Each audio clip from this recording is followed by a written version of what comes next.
siang semuanya. Baik, kembali lagi bersama saya Jidan Syarul dalam acara program laporan jurnalistik. Jadi saya akan mengajak kalian semua menyelami dunia di balik layar setiap berita yang akan Anda saksikan. Jadi sore ini, pada kali ini kita akan membongkar tuntas rahasia di balik setiap laporan yang ada di hadapan Anda, yaitu tentang reportase. Jadi apakah itu reportase? Pernahkah kalian bertanya-tanya tentang bagaimana sebuah berita itu bisa disampaikan ke telinga Anda ataupun bisa disampaikan? Jadi reportase itu adalah jawabannya. Secara sederhana, reportase adalah proses pengumpulan data untuk membuat karya jurnalistik.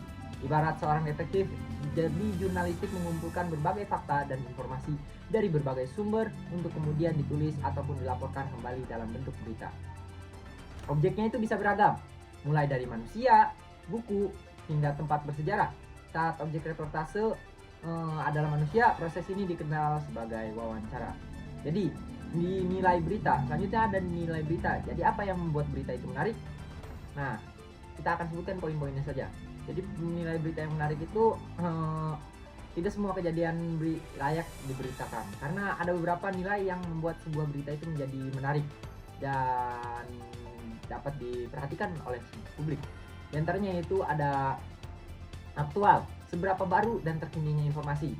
Nah, yang ini karena berita baru dan hangat itu pasti akan sangat dicari-cari oleh semua orang, karena sangat penasaran apa ini yang terbaru berita-beritanya.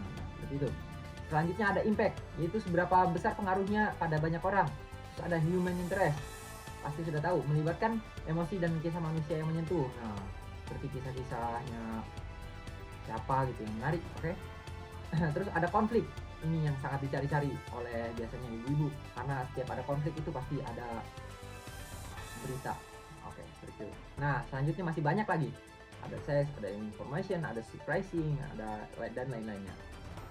Jadi selanjutnya kita akan membahas tentang 3 tahapan penting dalam reportase. Yang pertama ada praproduksi, ada produksi, ada pasca produksi. Jadi yang pertama akan dibahas yaitu praproduksi. Jadi merencanakan strategi. Ini adalah fase di mana tim redaksi itu ngebut, merancang liputan jurnalistik. Tujuannya tentu saja untuk menghasilkan liputan yang berkualitas, mengkoordinasi kebijakan redaksional, dan memberikan arahan yang jelas.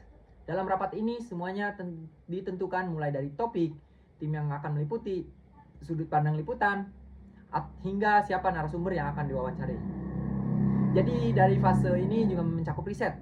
Riset yaitu sebuah proses pengumpulan, menganalisis dan juga menerjemahkan informasi secara sistematis. Semakin dalam risetnya, jadi semakin baik pula liputan yang akan dihasilkan. Riset ini biasa dilakukan melalui internet, koran, majalah buku, ataupun laporan-laporan instansi tertentu. Jadi hasil riset ini akan menjadi kerangka ataupun hasil dari liputan. Jadi outline liputan yang berisi latar belakang masalah atau arah liputan hingga narasumber yang diperlukan. Jadi riset lapangan juga penting untuk mengantisipasi hal-hal yang tidak sesuai dengan prediksi sebelumnya. Oke, selanjutnya yaitu tahap produksi atau berburu fakta di lapangan. Nah, inilah yang saat jurnalistik itu berasi ataupun terjun langsung ke lapangan, menembus narasumber. Jadi narasumber adalah sumber dari berita kita. Kita bisa berasal dari pelaku langsung ataupun orang-orang terdekat yang dapat memberikan keterangan. Nah, seperti itu.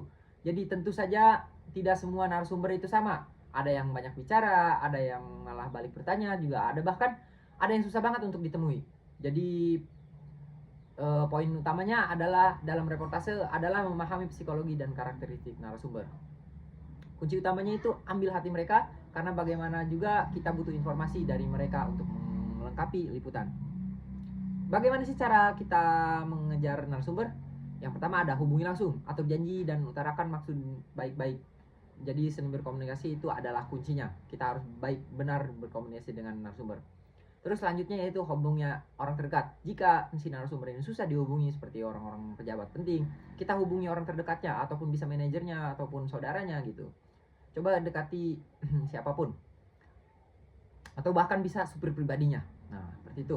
Jadi yang terakhir itu datangi langsung. Jika kita sudah tidak bisa menghubungi langsung ke orangnya, hubungi orang terdekatnya, kita langsung saja datangi. Cari tahu keberadaannya, di mana orang ini berada. dan kapan waktu mereka istirahat, waktu mereka bukan istirahat, waktu mereka sudah tidak sibuk lagi. Nah, seperti itu. Selanjutnya yang terakhir ada pasca produksi. Nah, ini adalah sentuhan akhir. Jadi ini adalah tahap terakhir saat semua data yang terkumpul dihimpun dan diedit sesuai kebutuhan. Jadi setelah itu ada evaluasi dan akhirnya juga berita siap untuk didistribusikan kepada kalian semua, para permisa yang setia. Jadi sangat menarik kan? Jadi sekarang kalian juga bisa tahu di balik setiap berita itu ada proses yang panjang dan rumit dan penuh juga tantangan. Ada yang tantangan dari narasumber, ada tantangan dari perjalanannya, ada tantangan dari ya manapun itu. Jadi dengan ini saya Jidan Syarul, saya pamit undur diri. Sampai jumpa di minggu ketiga berikutnya. Dadah.